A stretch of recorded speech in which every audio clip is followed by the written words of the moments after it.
This is the Lone Crater YouTube. We hope this video helps. You start right now by confirming your iPhone model and iOS version so you know which battery firmware applies. Back up the device to iCloud or Finder. Once done, make sure the backup completes. Charge to over 20% or plug in a light. This prevents shutdown during diagnostics.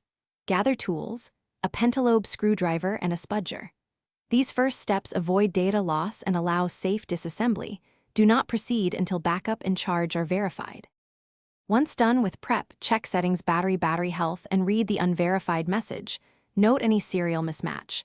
Power the iPhone fully off. Remove the display gently, work slowly to avoid tearing flex cables, and disconnect the battery connector.